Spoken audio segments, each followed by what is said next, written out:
Good evening to you. Thanks for being here with us. He has been in and out of prison for years and has a long criminal history. So why did a Madison County man receive parole months before investigators say he killed a Richmond police officer? Raleigh Sizemore now faces a murder charge for the shooting death of Officer Daniel Ellis earlier this month. WKYT has obtained a recording of Sizemore's parole hearing from last spring when parole board members questioned Sizemore's criminal history before granting him parole. Miranda Combs has a WKYT investigation. Raleigh Sizemore, 210016. It's 18 minutes of audio recording. In that time, Raleigh Sizemore would make his case for release from state prison. In April of this year, he had served less than 3 years of his 10-year sentence for manufacturing methamphetamine and criminal mischief. You've been on probation 1 time, and you've been on parole 2 times. Yes, ma'am. You know, what I get from that is you're probably not a good candidate for parole. What would you say to that? I think that I can make better decisions this time. We played the recording for Eric Ellis, whose brother Daniel was shot and killed earlier this month. Sizemore is charged in his murder 6 months after he was paroled. I'd like to ask those parole board members why. We tried to ask the parole board that question, but both the Department of Corrections and the state parole board denied our request for an on-camera interview. But we did obtain the recording from that April parole board hearing and these records from the administrative office of the courts. This is Sizemore's criminal history in Kentucky. 32 pages of arrests, charges, and jail time going all the way back to 1997 when he was 16. He served time in a state prison 5 times. His latest indictment says he's had 12 previous felonies. The charge of being a first-degree persistent felony offender has been dismissed twice since 2011. Earlier this week, a Madison County grand jury returned an indictment against Sizemore, charging him with Ellis's shooting, an attempted robbery, and a domestic occurrence that happened 2 days before that November 4th shooting. Why does he get a 2nd and 3rd and 4th and 5th and 6th and 7th chance? I look at your criminal history and I think about why you're in prison, and when you have been arrested so many times, it's not even funny. I mean, just arrest after arrest after arrest after arrest.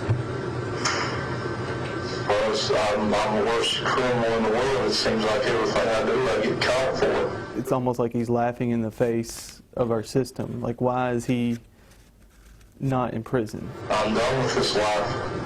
Everything I do, I get caught for. And I try to work and I try to do everything I'm supposed to, and I just slip back in every time. We are going to recommend you for parole.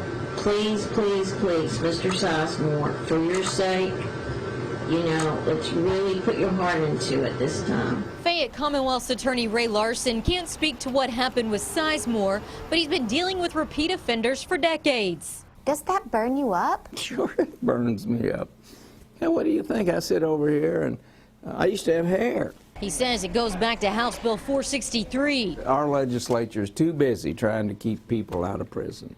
The law that passed in 2011 is meant to reduce penalties for some drug crimes and get defendants into treatment instead of prison. I call it the catch and release law. Catch and release, soft on crime, criminal friendly law whose sole goal is to keep people out of custody, including the repeat offenders. In the past 5 years, the Kentucky Department of Corrections has paroled more than half, 54% of offenders before their sentence was complete. I mean, how do we make it better? We don't have the answers. We just have the... You have the result. We have the result of someone who lost their life because of the failure of the system.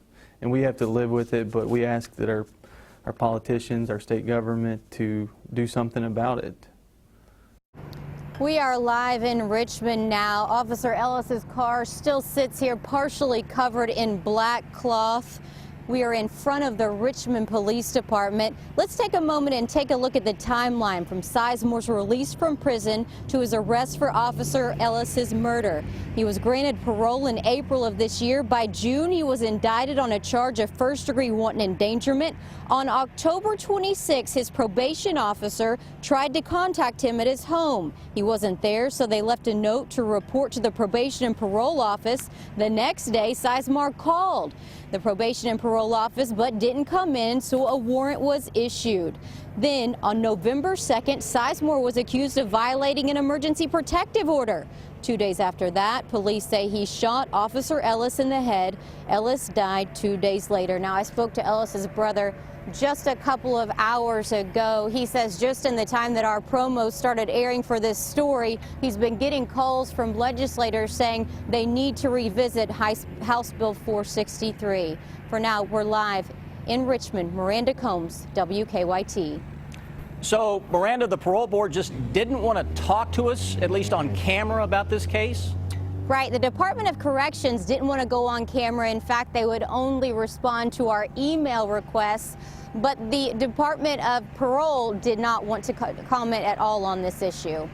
Well, it's a shame that we couldn't get them on camera, and what a horrible outcome to that decision that was made by the parole board that we now all know happened there in Richmond. Thank you very much for a good investigative report. Miranda Combs reporting from Richmond.